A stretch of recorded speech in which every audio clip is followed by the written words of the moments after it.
Halo masyarakat sehat, jumpa lagi dengan saya di channel kitasehat.com. Nah, di video kali ini saya akan membahas mengenai metabolisme tubuh. Ada satu pertanyaan nih, berapa lama manusia dapat bertahan hidup tanpa makan dan tanpa minum? Manusia dapat bertahan hidup selama 3 menit tanpa udara. Sedangkan di lingkungan yang ekstrim seperti di pegunungan Everest, dengan adanya badai salju, manusia dapat bertahan hidup selama 3 jam di tempat tanpa berlindung. Nah, lalu berapa lama manusia dapat bertahan hidup jika tidak makan dan tidak minum sama sekali? Yuk simak ulasan selengkapnya hanya di channel kitasehat.com.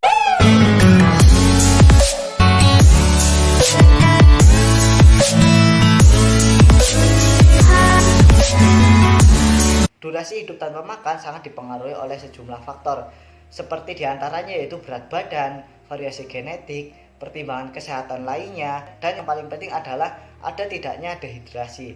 Nah, pada usia 74 tahun dengan sedikit berisi, Mahatma Gandhi mampu bertahan hidup selama 21 hari karena mogok makan. Namun, ia minum dengan beberapa teguk air sebagai aksi protesnya dulu demi kemerdekaan India. Nah, aksi mogok lainnya yang didokumentasikan dalam sejarah dunia mencatat tingkat keberhasilan bertahan hidup berkisar antara 46 jam hingga 70 hari. Meskipun banyak faktor yang hadir dalam menentukan berapa lama manusia bertahan hidup tanpa makan, tubuh kita melalui proses metabolisme tertentu yang membutuhkan kita untuk menghambat energi ketika makanan tidak tersedia dalam jangkauan. Nah, pada dasarnya tubuh kita mengulur waktu untuk mencari nutrisi. Beginilah kira-kira kronologisnya jika tubuh dan tidak minum sama sekali dalam waktu 6 jam setelah terakhir makan. Hal ini terjadi hampir setiap hari dengan kebanyakan orang. Kita makan dan kemudian biasanya ada jeda beberapa jam sebelum kita makan lagi.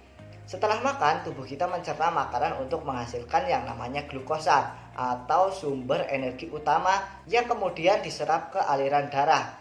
Setelah 6 jam berjalan tidak ada makanan dan tidak ada minum, maka tubuh kita akan mulai memecah cadangan lemak dalam tubuh untuk mengubahnya menjadi glukosa dan disebar ke sel dan jaringan melalui aliran darah. Sekitar 25% dari energi yang dihasilkan digunakan hanya untuk otak Anda. Kemudian sisanya untuk otot dan sel-sel darah merah. Nah, cadangan glukosa dalam tubuh dapat menyediakan energi untuk Anda selama 24-48 jam. Di tahap ini, fungsi kognitif otak akan mulai menurun seiring bertambahnya durasi Anda beraktivitas tanpa makan dan tanpa minum.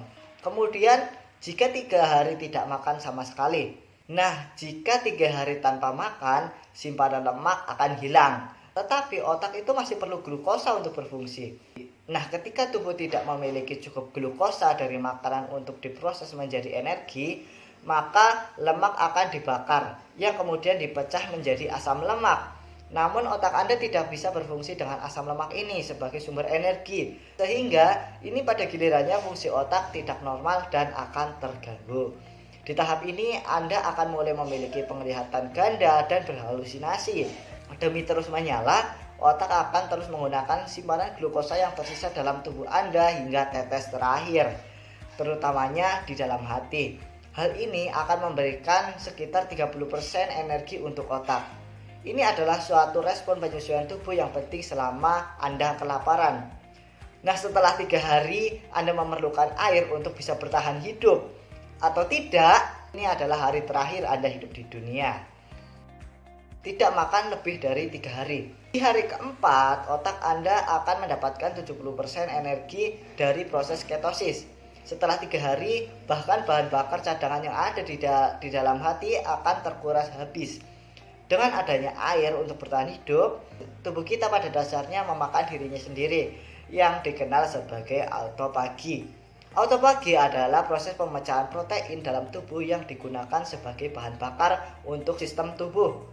Protein yang dipecah berasal dari penghancuran jaringan otot yang merupakan salah satu jaringan tubuh yang mengandung paling banyak protein. Menariknya, tubuh akan kehilangan banyak protein dalam waktu 72 jam pertama sebelum proses melambatnya lagi demi melestarikan persediaan energi terakhir. Namun demikian, meskipun otak Anda mampu bertahan hanya dari memakan protein tubuh, otot Anda akan perlahan menghilang. Lalu setelah 3 minggu tidak makan, Nah, setelah 3 minggu tidak makan, tubuh terus mencari sumber protein untuk diubah menjadi bahan bakar. Setelah otot hilang, satu-satunya sumber energi yang tersisa adalah jaringan atau organ tubuh sebagai penyimpan protein terbesar kedua di dalam tubuh. Dengan memecah protein jaringan pada organ tubuh, Anda mungkin dapat bertahan hingga 3 minggu atau bahkan sampai 70 hari. Tergantung pada apakah Anda tetap terdehidrasi atau masih memiliki banyak cadangan lemak untuk digunakan sebagai energi. Namun pada titik tertentu, sistem kekebalan tubuh Anda akan mulai mati karena kurangnya vitamin dan mineral. Tanpa persediaan vitamin atau mineral bersamaan dengan kematian sistem imun, fungsi tubuh seperti menstruasi dan libido juga akan berhenti total.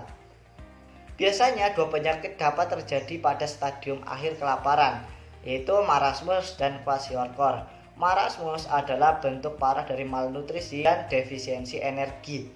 Nah, ditandai dengan hilangnya massa otot pada edema atau perut kembung. Kwashiorkor adalah bentuk paling umum dari kekurangan gizi di negara berkembang yang disebabkan oleh tidak adanya cukup asupan protein dan juga ditandai dengan kelelahan, edema, dan juga penurunan massa otot. Jika dengan suatu keajaiban Anda tidak jatuh sakit dan kelaparan ekstrim, tubuh Anda akan perlahan jatuh dan dalam keadaan vegetatif. Fungsi biologisnya sebagai manusia masih bekerja baik, namun otak Anda akan secara umum tidak berfungsi lagi, yang kemudian diikuti dengan kematian. Nah, itulah waktu bertahan manusia jika tidak makan dan tidak minum sama sekali. Nah, mungkin itulah pembahasan mengenai berapa lama manusia dapat bertahan hidup tanpa makan dan tanpa minum. Oke, mungkin cukup sekian dan terima kasih.